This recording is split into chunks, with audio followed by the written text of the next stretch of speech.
Enquête sur des méthodes très controversées. Scientologie, la fin de l'omerta, tout de suite sur RMC Story.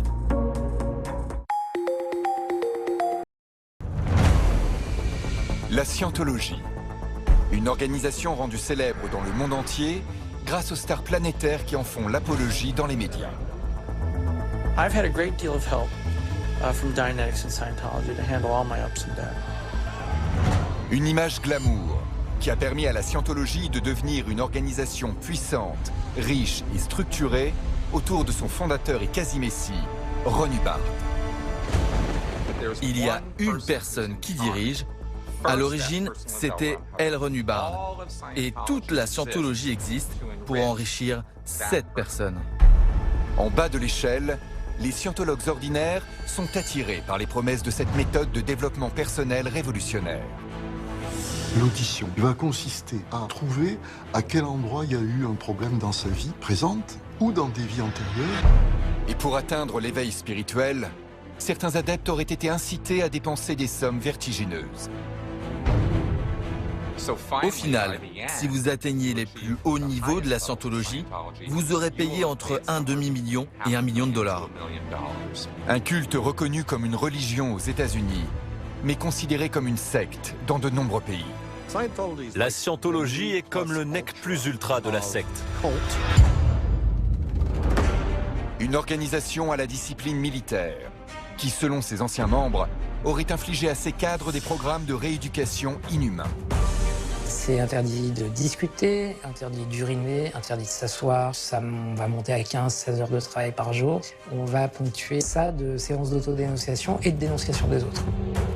Et quand ils quittent la hiérarchie scientologue, d'anciens adeptes subissent un harcèlement intense. Dirigé par le Bureau des Affaires spéciales, les services secrets de la Scientologie. C'est le mariage absolument abominable entre la Sainte Inquisition et le KGB.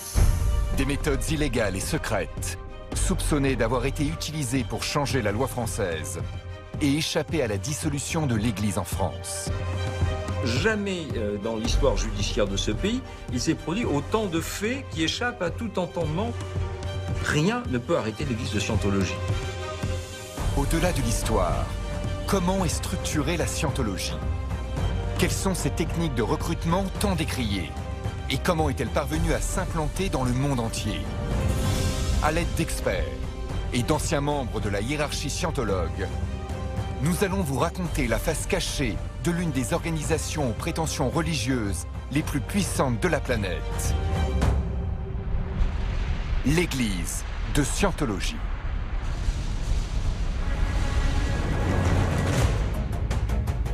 « 10 février 2008.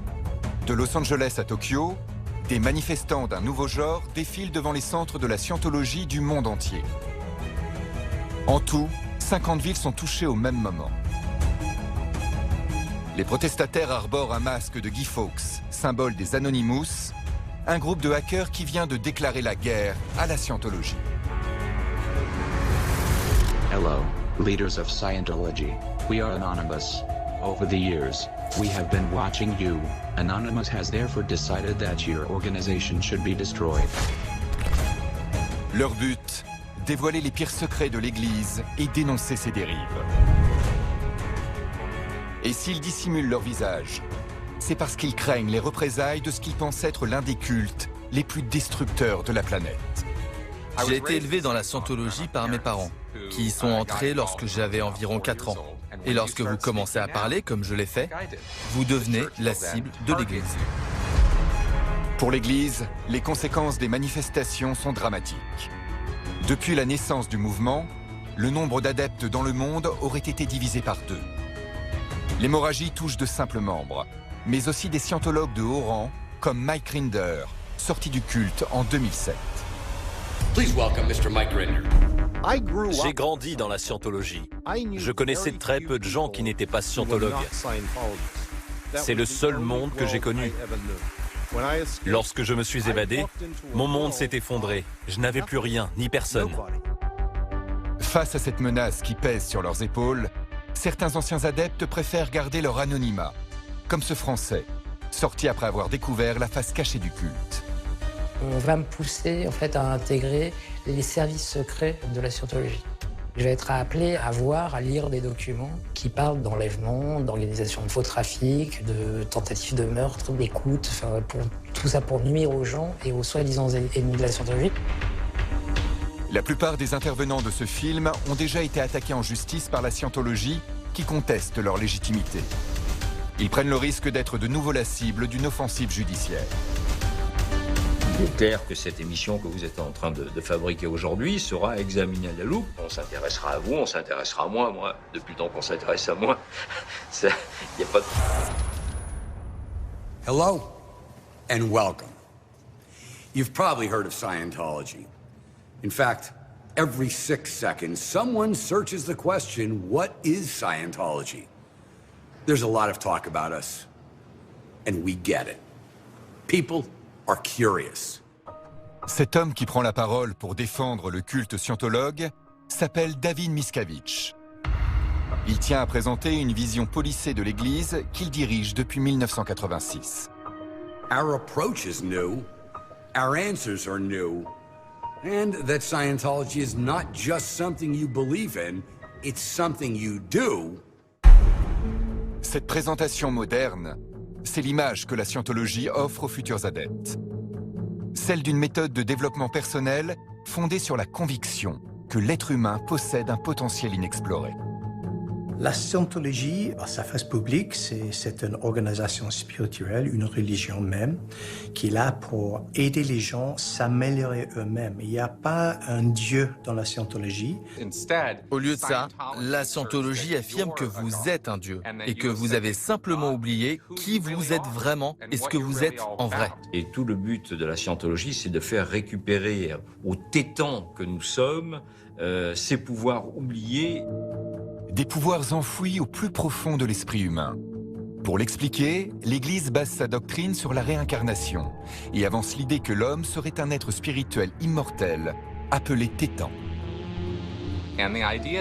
L'idée de la Scientologie est que vous avez vécu une durée presque infinie dans le passé et que vous ne pouvez pas mourir.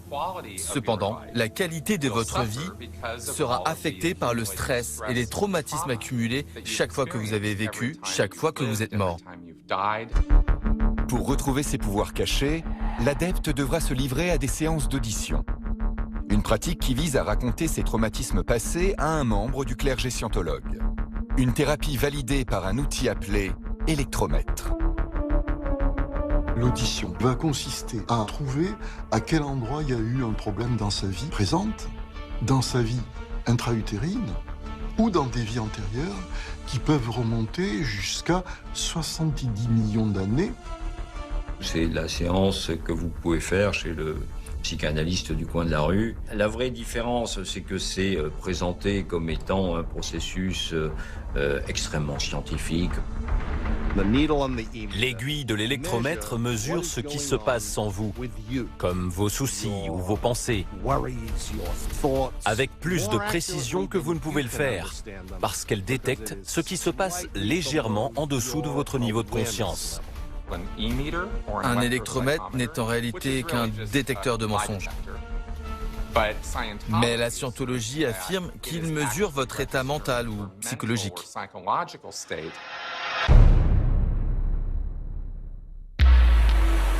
Des sessions d'audition payantes, comme l'ensemble des cours et technologies proposés par la Scientologie. La Scientologie n'est pas gratuite. Vous devez payer. Ça commence par $50, $100 pour un cours ou pour un audit, mais très vite, ces prix montent en flèche. Et au final, si vous atteignez les plus hauts niveaux de la Scientologie, vous aurez payé entre un demi-million et $1 million. Derrière cet argent, la promesse de capacités extraordinaires. À l'image de Ron Hubbard, le fondateur de la Scientologie et véritable messie. Hubbard prétendait en gros qu'il n'était pas de cette planète, mais qu'il avait été envoyé ici pour sauver l'humanité. L. Ron Hubbard a affirmé dans plusieurs conférences et dans ses écrits que son esprit avait acquis la capacité de déplacer des objets, de lire dans les pensées et de contrôler les gens. Considéré comme le guide spirituel du culte, son histoire est entourée d'une aura mystérieuse. On parle de lui comme d'un aventurier intrépide, un aviateur audacieux, un chercheur toujours en quête de nouvelles découvertes. Hubbard, c'était une espèce de génie du XXe siècle. Un grand homme qui était un expert en pas mal de différentes disciplines, un homme renaissance de notre temps. Il ne fait aucun doute que Ron Hubbard était une personnalité hors du commun. Il était grand, il était bruyant. Quand il entrait dans une pièce, vous saviez qu'il était là. Sa vie, c'est du cinéma. Voilà, et c'est ça, Ron Hubbard, c'est un personnage de cinéma. Né en 1908, Ron Hubbard est avant tout un écrivain de science-fiction qui publie ses histoires dans des Pulp Fiction, des magazines populaires vendus dans les années 30. Encore aujourd'hui, c'est l'auteur le plus prolifique et le plus traduit au monde, avec plus de 1000 œuvres éditées à ce jour. Tout chez L. Ron Hubbard peut se résumer en un mot. Storyteller. Il a donc écrit des centaines et des centaines d'histoires et a été payé pour ça pendant la Grande Dépression et dans les années 30. Et puis la Seconde Guerre mondiale est arrivée et il voulait vraiment devenir officier dans les services secrets. Hubbard s'engage dans la marine en 1941. Un an plus tard, il aurait été blessé lors d'une bataille navale dont il est le seul survivant. Transféré à l'hôpital, les médecins sont incapables de guérir ses blessures. Il s'est dit, je suis plus fort que les autres, je vais inventer la technique qui me permettra de me soigner et de soigner les autres. Il a présenté comme un système qui a aidé lui-même à guérir de ses blessures de guerre par le pouvoir de la pensée. Et c'est là qu'il écrit la Dianétique. Bientôt illustrée par un volcan en éruption, la Dianétique est publiée en 1950. C'est l'une des premières méthodes de développement personnel au monde et le livre se hisse en tête des ventes américaines. À l'époque, le mélange de psychothérapie et le pouvoir de pensée positive, c'était très populaire. Et pendant un certain moment, aux États-Unis, il y avait pas mal de gens qui faisaient les petites fêtes de la Dianétique. C'était la guerre froide. Les gens avaient peur de toutes sortes de choses. Et la Dianétique leur a dit: vous pouvez guérir tout ce qui ne va pas chez vous. Vous n'avez rien à faire. Il vous suffit d'acheter ce livre et de faire ce que je vous dis de faire dans le livre. Mais les ennuis ne tardent pas à arriver pour Ron Hubbard, car ce qu'il raconte sur son passé ne serait pas tout à fait exact. Pire, il aurait même pris de grandes libertés sur son histoire personnelle et celle de la Dianétique. La vérité sur la vie de L. Ron Hubbard est tout à fait différente de la version qu'il a racontée. Vous savez, il prétendait qu'il était un héros de guerre. Il ne l'était pas. Il prétendait qu'il était un physicien nucléaire. Il ne l'était pas. Sa vie a été une série d'échecs. Il a échoué à l'université, il n'a pas bien réussi professionnellement. La seule compétence qu'il avait vraiment était d'écrire des histoires. Et il a un certain talent pour habiller ses échecs en succès. C'est ça sa force, c'est que Ron Hubbard a en permanence réécrit son histoire pour la faire coller à ses projets. Les archives de la Navy, ouvertes en 2013, montrent que celui-ci n'a participé à aucune bataille. Durant la Seconde Guerre mondiale, il n'est pas hospitalisé pour des blessures de guerre, mais pour des ulcères à l'estomac. L'histoire de la Dianétique ne serait donc qu'un mythe, et la communauté scientifique commence à remettre en question la méthode d'Hubbard. Un certain nombre d'associations médicales vont dire « Hep là, mon ami, ce que vous faites ne correspond pas aux critères d'un exercice médical tel que nous l'entendons. » Il prétendait pouvoir guérir la leucémie, le cancer et les troubles de la vue. Et il s'agissait d'affirmations médicales. Mais Hubbard ne connaissait rien à la science parce qu'il avait échoué à l'université. Et ces critiques vont avoir de plus en plus de poids dans l'opinion. C'est-à-dire que ça va commencer à menacer son business. Il s'est dit, je ne peux pas continuer à dire que la scientologie est une science parce que les vrais scientifiques n'arrêtent pas de dire que ce n'est pas de la science. Alors il s'est dit, créer une religion, c'est comme ça que je peux m'en sortir. En 1954, la scientologie est créée. Une structure pyramidale qui s'appuie sur des églises locales. Elle diffuse la théorie de la dianétique et dispense les auditions aux adeptes. Des services rémunérés sur lesquels Hubbard prend un pourcentage. Il y a une seule personne qui dirige. D'abord, c'était L. Ron Hubbard. Et toute la scientologie existe pour enrichir cette personne. Ron Hubbard a dit un jour que si on veut accumuler les millions, le mieux, c'est de fonder une religion. La religion a un but premier, c'est de me faire faire davantage d'argent.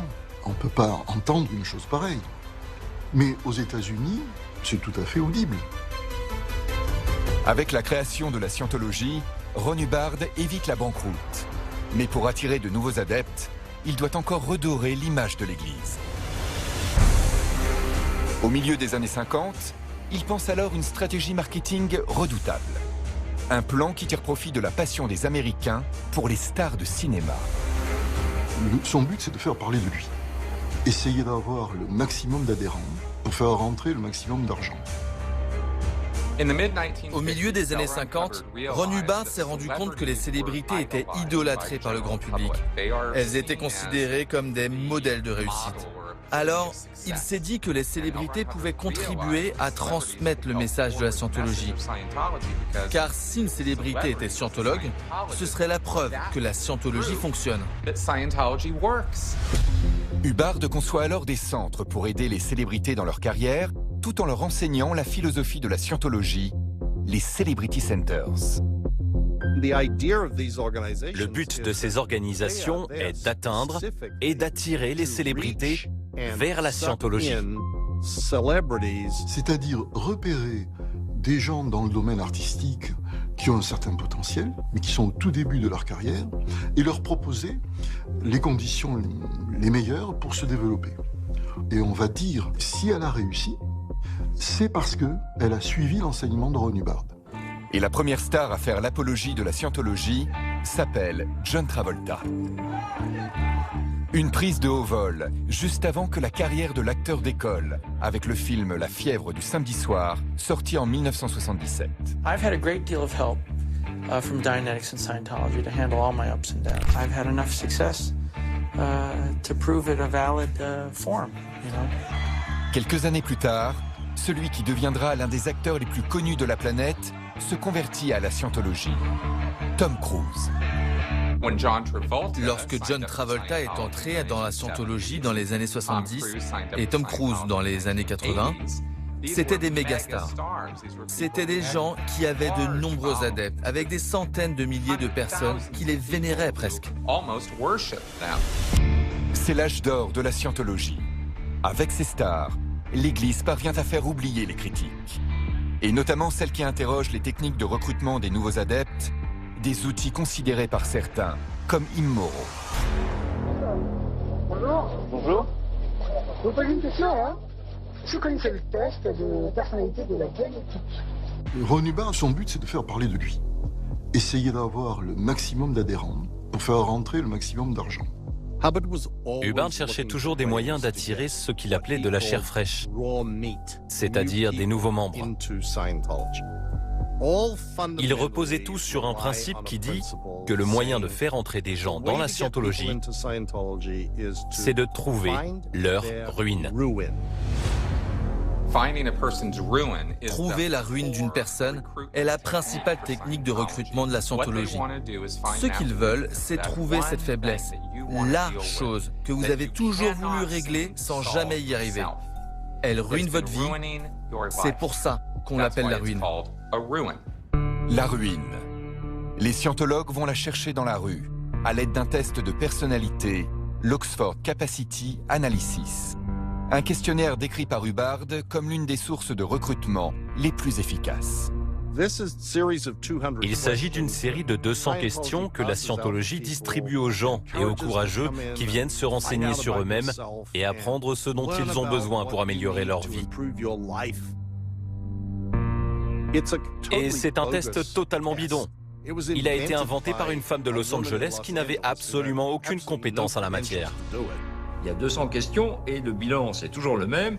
C'est « Ah bah oui, ça va pas bien, heureusement, vous nous avez rencontrés, mais ce test, à tous les coups, on perd. À tous les coups, on perd.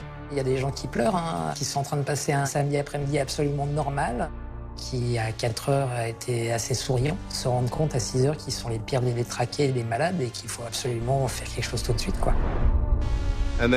Et dès qu'ils trouvent une chose avec laquelle la personne sera d'accord, ils utilisent cela. C'est maintenant leur ruine. Et ils disent que la scientologie peut vous aider avec cela. Oh, nous avons ce cours de communication. Oh, nous avons ce cours pour surmonter les hauts et les bas de la vie. Et si vous suivez ce cours, vous n'aurez plus jamais ce problème. Bon, où est-ce que je signe? Et c'est comme ça qu'ils recrutent des gens, c'est comme ça que moi, on m'a recruté, et c'est comme ça que j'ai recruté d'autres gens.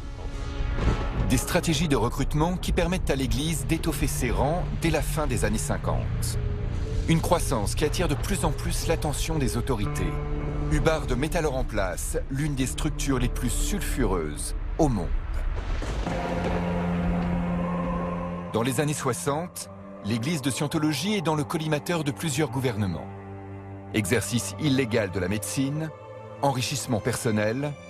Pour échapper aux sanctions, Hubbard achète une flotte de bateaux et se cache dans les eaux internationales. L'organisation maritime est née. Hubbard était attaqué par les gouvernements du Royaume-Uni et des États-Unis. Et il a pris la fuite, a acheté un bateau, a pris les scientologues les plus dévoués et est parti naviguer en Méditerranée pour éviter la surveillance des gouvernements. C'est ainsi qu'on a commencé à l'appeler l'Organisation maritime. Au service de son leader, l'Organisation maritime est conçue sur le modèle de la marine américaine dans laquelle Hubbard a servi. Elle reprend un grand nombre de ses codes, et notamment l'uniforme. L'organisation maritime est une organisation paramilitaire.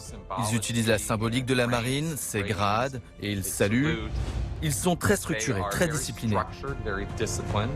Hubbard reprend à son compte le caractère assez rigoureux de la discipline dans la marine à bord d'un bâtiment qui est un milieu clos. Bien évidemment, la discipline est encore plus forte.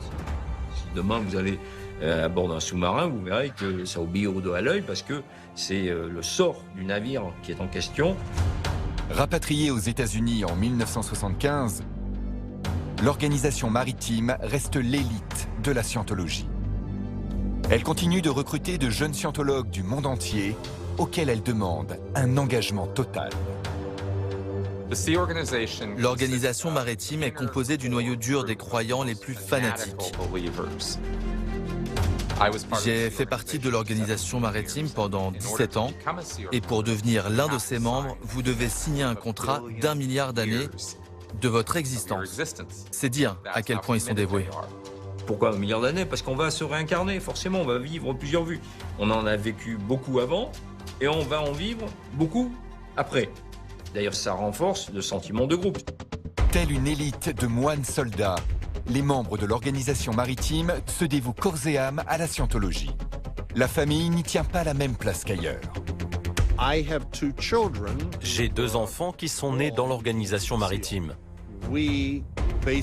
En gros, nous les avons confiés à d'autres membres de l'organisation pour qu'ils les élèvent de l'âge de 3 jours jusqu'à aujourd'hui. Et dès qu'ils ont eu l'âge de lire et écrire, ils ont commencé à être endoctrinés dans des cours de scientologie. En tant que membre de l'organisation maritime, vous donnez tout à la scientologie.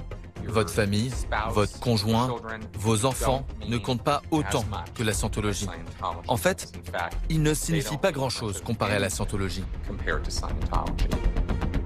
Les membres de l'organisation maritime dédient leur vie entière à la scientologie. Un quotidien dicté par le travail et les ordres de la hiérarchie où l'échec n'est pas une option. Tout ce que Ron Hubbard voulait, la scientologie le fait. C'est ce qu'on appelle l'intention du commandement en scientologie. Et tout le monde connaît ce terme. On ne remet pas en question l'intention du commandement. Si vous vous mettez sur le chemin de l'intention du commandement, vous êtes écarté du chemin. Une discipline de fer au service d'une organisation pyramidale. L'organisation maritime est une institution opaque qui, même pour les scientologues ordinaires, recèle de nombreux secrets. L'un d'entre eux a fait couler beaucoup d'encre, car il constituerait l'une des pires dérives de l'église de Scientologie, le projet de réhabilitation par la force, ou RPF. Le projet de réhabilitation par la force est un camp de prisonniers de l'organisation maritime. C'est un programme de rééducation qui vise à changer votre façon de penser sur l'organisation et la scientologie. Vous voyez, c'est comme une réforme de la pensée, comme dans les camps de prisonniers nord-coréens. Mis en place par Ron Hubbard en 1974, le RPF rééduque les membres de l'organisation maritime qui ont échoué dans leurs tâches. En 2005, alors porte-parole de la scientologie, Mac Rinder y est envoyé. Il y passera 2 années. Il est interdit de parler à qui que ce soit en dehors du RPF. Vous devez porter une tenue de chantier noire pour effectuer des travaux sales et éreintants toute la journée. À des époques différentes, Lucas Le Gall, comme Chris Shelton, seraient passés par le projet de réhabilitation par la force. Ils décrivent les mêmes règles, le même quotidien de travail et d'humiliation. Il n'y a pas de vacances, il n'y a pas de week-end, il n'est pas possible de voir votre conjoint, vous ne rentrez pas chez vous le soir, vous n'avez pas d'anniversaire. C'est-à-dire que c'est 30 secondes pour la toilette le matin. C'est interdit de discuter, interdit d'uriner, interdit de s'asseoir. Ça va monter à 15-16 heures de travail par jour. Et ça continuait jour après jour, semaine après semaine, mois après mois. Et je suis resté dans le programme pendant 3 ans et 3 mois. Je connaissais des gens qui y sont restés pendant 10 ans. Des heures de travail physique insoutenables, imposées à des personnes de tout âge, où la blessure n'a pas sa place. Je me suis cassé le doigt. Et pendant 24 heures, je n'ai pas eu le droit d'aller à l'hôpital. Ils disaient que la douleur n'existait que dans ma tête et que je n'avais pas besoin de soins médicaux. D'autres pointent du doigt des prétendues séances de torture auxquelles le chef de la scientologie aurait assisté en personne. David Miscavige aime assez assister à la torture de ses propres employés. Je me souviens par exemple de séances. D'abord, on vous laisse cuire 3-4 heures sous le soleil californien. Et puis ensuite, on vous enferme, on vous attache sur une chaise, sous une clim, et on vous balance des seaux d'eau glacée en pleine figure, comme ça pendant une demi-heure et 1 heure. À bout, certains scientologues décident de quitter l'organisation avant la fin du programme de réhabilitation. Lucas Le Gall, lui, a choisi de terminer le programme avant de s'enfuir en 1982. Un récit d'évasion spectaculaire, alors qu'il se trouve dans le quartier général à Emmett, en Californie. Je sais que je dois partir. Je conçois mon plan, c'est-à-dire qu'en fait, je regarde les points faibles dans l'espèce de clôture de plus de 4 mètres de haut, avec des piquants intérieurs et extérieurs. Je cherche où sont les caméras. Je regarde les rondes, parce qu'évidemment, il y a des rondes de garde. Le jour de ses 18 ans, Lucas se lève à 4 heures du matin et feint d'aller aux toilettes. Je suis parti en caleçon et en t-shirt. Et je me retrouve avec de l'argent, mon passeport, à un peu plus de 4 heures du matin dans le désert californien. Là commencent en fait quelques heures de terreur, parce que maintenant que je suis dehors, je veux pas être repris. Lucas se dirige alors vers l'aéroport de Los Angeles avec un objectif, rentrer à Paris. Quand j'arrive à l'aéroport, je suis toujours mort de trouille. Je commande un billet, un direct pour la France, en fait. Et là, à un moment, en fait, dans l'aéroport, les haut-parleurs commencent à appeler mon nom. Bon, voilà, ils ont pris un van, ils sont déjà quelques-uns dans l'aéroport pour venir me chercher, en fait. Je rends mon billet qui m'amène à Paris et je prends à la place un Los Angeles-Berlin. Et ensuite, à Berlin, je prendrai un Berlin-Paris. Le lendemain, lorsque son avion part, Lucas s'envole pour une nouvelle vie loin de la scientologie. Mais selon lui et d'autres adeptes, quitter l'organisation maritime n'annoncerait pas encore la fin du calvaire. La première chose qui arrive à une personne après avoir quitté l'organisation maritime, c'est qu'elle tend à être ostracisée. Elle est en quelque sorte reléguée au rang de citoyen de seconde zone. Lorsque je me suis évadé, mon monde s'est effondré. Je n'avais plus rien, ni personne. Je n'avais pas de véritable relation à l'extérieur. Et c'est ce que la scientologie utilise pour contrôler les gens et les empêcher de sauter le pas. Pour les anciens membres de l'organisation maritime, le pire est encore à venir. Car après l'ostracisation vient la déconnexion. Une règle qui vise à frapper du sceau de l'infamie l'adepte qui critique publiquement l'organisation.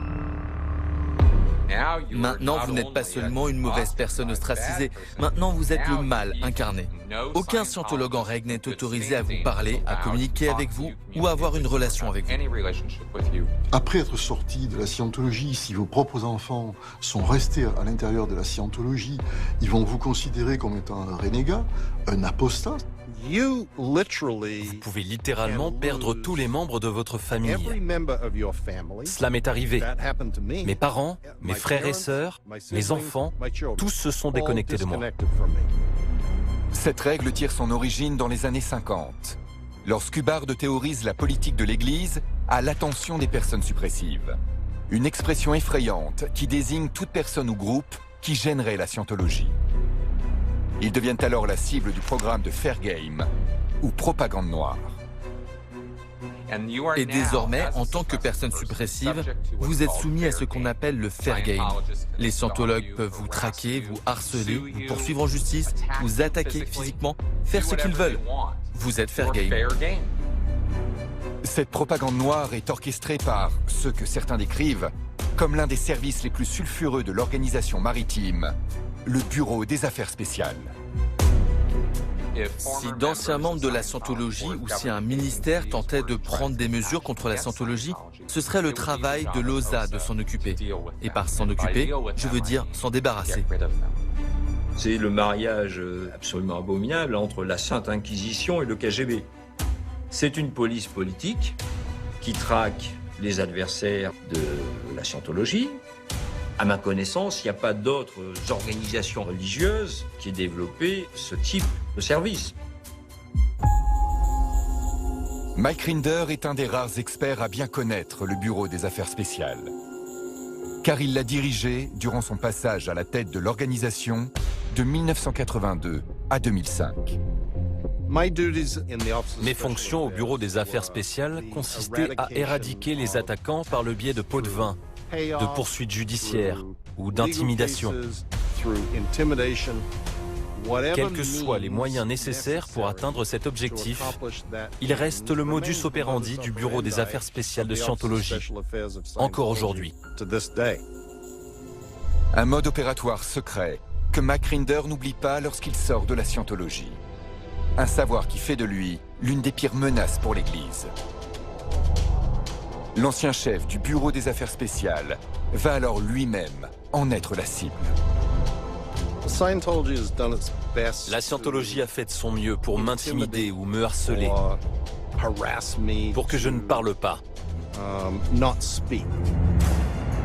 Depuis son départ de la Scientologie en 2007, tous les jours, Mike Rinder filme le harcèlement dont, selon lui, il serait victime. Des véhicules qui le traquent au quotidien. Il s'en va, il s'en va. Et qu'il n'hésite pas à prendre en chasse. Il traverse même la route. Incroyable. Une caméra cachée dans un nichoir de voisin pour surveiller sa maison. Comme vous pouvez le voir, il n'y a rien derrière ces trous. Il n'y a pas d'oiseaux, pas de graines. Jusqu'aux poubelles de Mike Rinder, emportées par des inconnus. Eh, vous prenez ça pour qui? Ce sont mes poubelles. Ah, c'est vos poubelles? Ouais. Et vous êtes qui? Mike Rinder. Et pour augmenter la pression, la Scientologie envoie des détectives privés payés jusqu'à $10,000 par semaine. You don't know who I am? My name's private investigator, and I'm investigating you on your actions against the Church of Scientology, but also you as an accomplice to mortgage fraud. Et quand ils ne trouvent rien, l'église de Scientologie a une arme ultime, la famille. L'un des principaux moyens pour harceler, c'est de publier des sites internet et d'utiliser ma fille, par exemple. En tant que fille de Mike Rinder, j'ai l'impression de ne jamais avoir eu de père. Aucune de ces campagnes n'a réussi. Ils ne m'ont pas empêché de parler. Mais ils continuent parce que c'est ce que dit la politique d'Hubbard. On peut trouver quelque chose qui ressemblerait à de la propagande noire purement scientologue dans d'autres groupes de nature sectaire, mais jamais poussé à ce niveau-là. Et c'est comme ça que la scientologie gère les critiques et ses anciens membres. C'est vicieux, c'est incroyablement vindicatif, et il n'y a rien de bon qui en ressort. Il y a une organisation qui estime qu'elle peut s'affranchir des lois qui nous régissent parce qu'elle travaille pour l'humanité, pour le bonheur de l'humanité. C'est ce qu'elle dit, c'est ce qu'elle prétend en tout cas. Et justement, depuis sa création, l'organisation scientologue cherche à obtenir un statut juridique hors norme. Une protection légale pour laquelle elle va se battre de toutes ses forces et qui constitue l'étape la plus cruciale de toute son histoire. Pour le comprendre, il faut revenir au 24 janvier 1986. Lorsque David Miscavige, un jeune auditeur et caméraman de 26 ans, annonce la disparition du bar. At 2000 hours, Friday, the 24th of January, AD 36, L. Ron Hubbard discarded the body he had used in this lifetime for 74 years, 10 months, and 11 days. C'est peut-être la première fois que la plupart des scientologues ont vu le visage de David Miscavige. On peut dire que personne ne l'a vu venir, mais c'était lui finalement qui a pris le pouvoir. David Miscavige a finalement pris le contrôle de la scientologie en tant que dictateur et chef. Encore peu connu du grand public lorsqu'il prend les rênes de la scientologie en 1984, en coulisses, David Miscavige est parvenu à écarter tous ses opposants au sein de l'organisation. Il n'y a pas de doute que Miscavige, qui est le chef maintenant de la scientologie, a utilisé la violence verbale et physique contre ses cadres pour imposer sa volonté. Mais la victoire est de courte durée pour le nouveau chef de l'Église, car la scientologie est criblée de dettes. Elle doit $1 milliard d'impôts à l'État américain. Son plus gros problème était le fisc et ce retard d'impôts. C'était énorme. Et la scientologie était en fait au bord du gouffre, à tel point qu'elle n'allait plus pouvoir continuer à exister. Donc Miscavige a décidé « Je déclare la guerre au fisc ».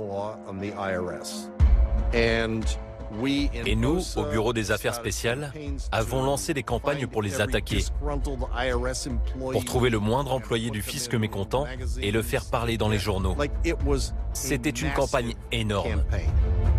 Les membres de l'administration fiscale subissent un harcèlement intense. Mais ce n'est pas tout. L'Église va lancer la plus grande attaque judiciaire de l'histoire du fisc américain. 2500 procès sont intentés contre l'administration. Une stratégie payante qui va changer le cours de l'histoire de la scientologie. Chaque fois qu'il y a un dossier, eh bien, il faut un avocat. Chaque procédure est susceptible d'appel. Ça traîne pendant des années. Et au bout d'un moment, eh ben, l'administration fiscale américaine jette l'éponge et dit « Ok, vous êtes une religion ». Ils ont abandonné. Ils ne pouvaient plus lutter. Ils ne voulaient plus lutter. Et à partir de ce moment-là, Miscavige est devenu inattaquable. Ron Hubbard disait que pour devenir riche, il fallait devenir une religion. Miscavige, il réussit. The IRS issued letters recognizing Scientology, and every one of its organizations as fully tax-exempt. Exemptée de taxes, mais surtout reconnue comme religion en 1993, la scientologie jouit désormais de la protection de la Constitution américaine.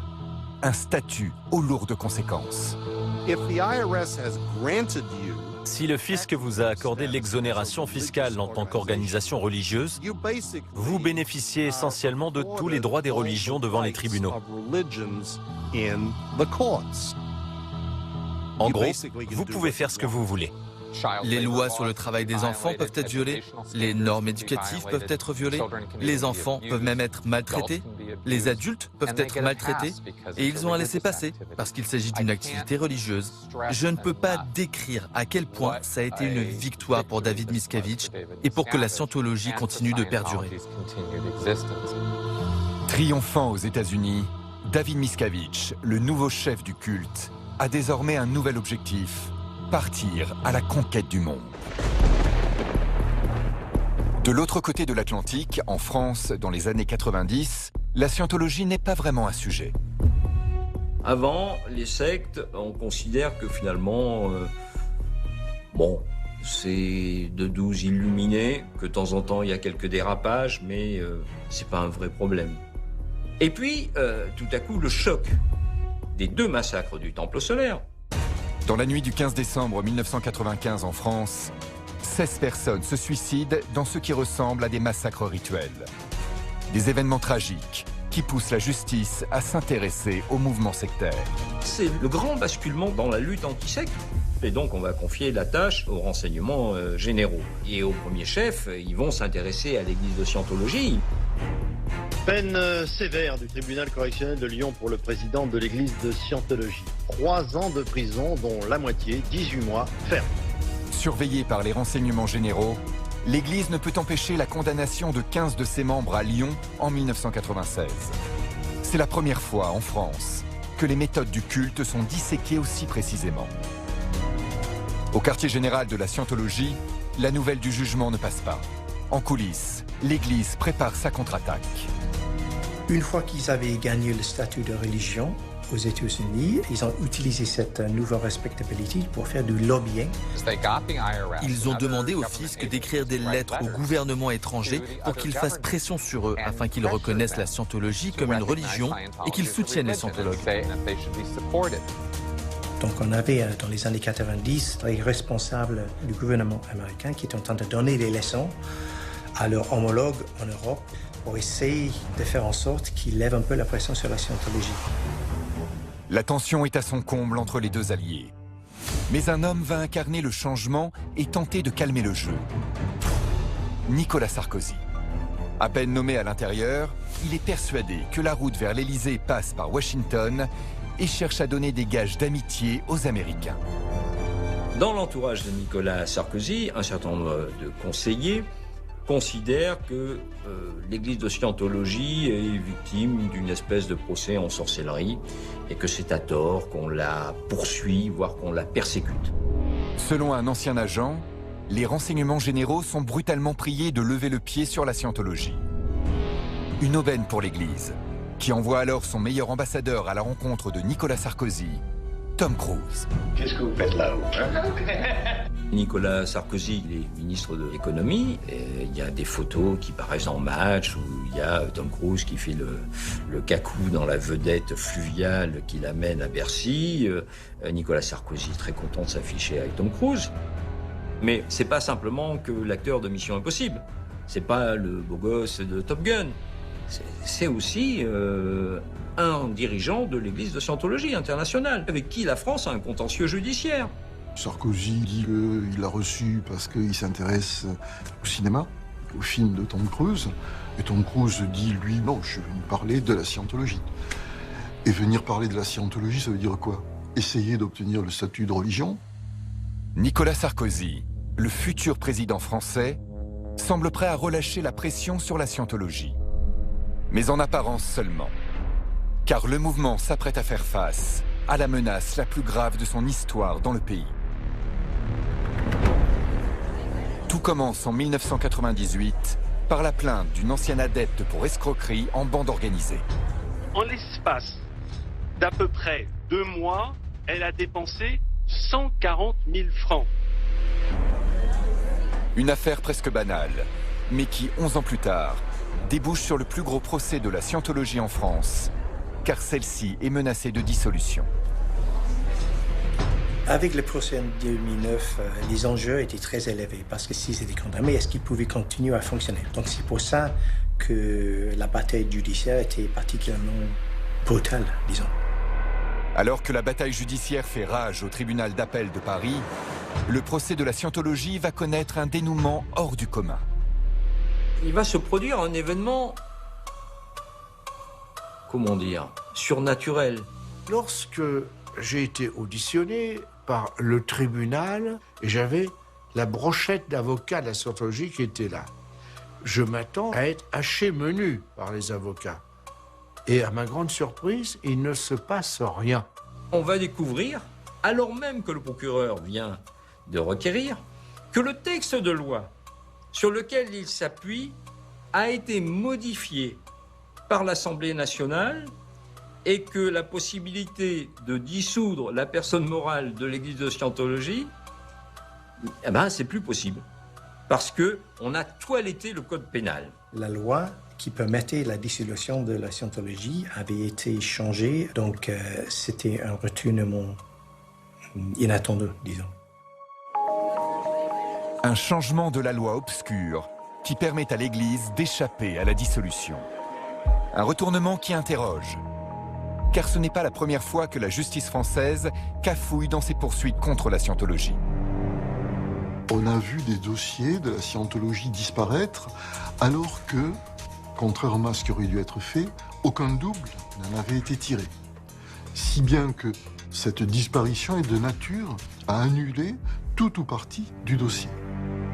2 ans plus tard, ce sont les scellés d'une autre affaire mêlant l'Église de Scientologie qui sont détruits par erreur. On s'est aperçu qu'on avait brûlé les scellés. Tout ce qui constituait finalement les éléments de preuve à charge contre l'Église de Scientologie, on n'en avait plus besoin, donc on avait tout passé à l'incinérateur. Ces anomalies du système judiciaire français restent encore aujourd'hui mystérieuses et interpellent toujours les experts de la Scientologie. Jamais dans l'histoire judiciaire de ce pays, il s'est produit autant de faits qui échappent à tout entendement, toute logique. Rien ne peut arrêter l'Église de Scientologie. Et pourtant, de l'autre côté de l'Atlantique, le déclin de la Scientologie est amorcé. Le péril ne vient pas des cours de justice, mais d'une technologie qui se démocratise de plus en plus et qui va changer le destin de l'Église à tout jamais. Car depuis plusieurs années, Internet est entré dans les foyers du monde entier.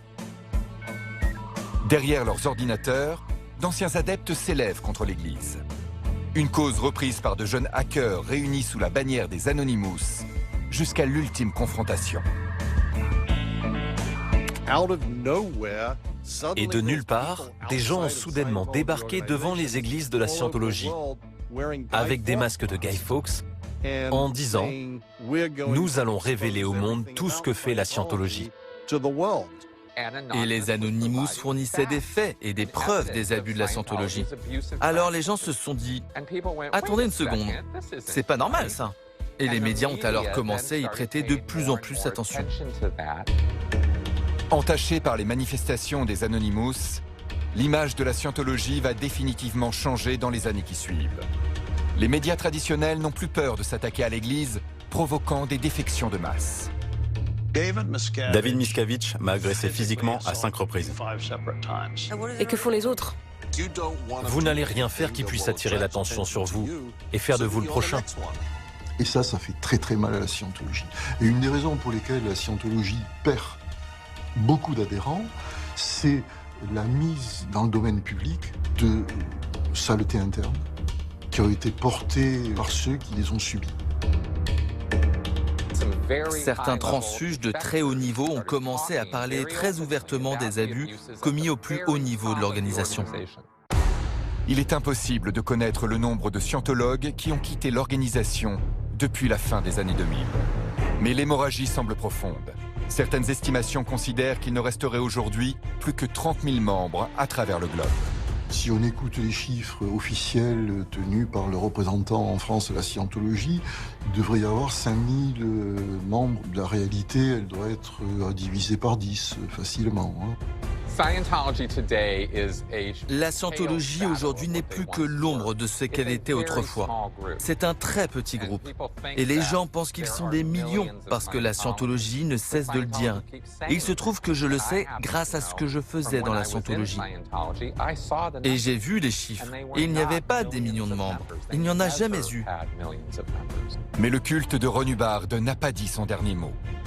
Avec un patrimoine immobilier estimé à plusieurs milliards de dollars, ses ressources lui permettent de garder une influence considérable et d'organiser son grand retour. Aujourd'hui, la Scientologie a pris une claque. Elle coule rapidement. Mais ne vous méprenez pas. La Scientologie peut faire son retour. C'est pas une blague. Ça pourrait arriver facilement.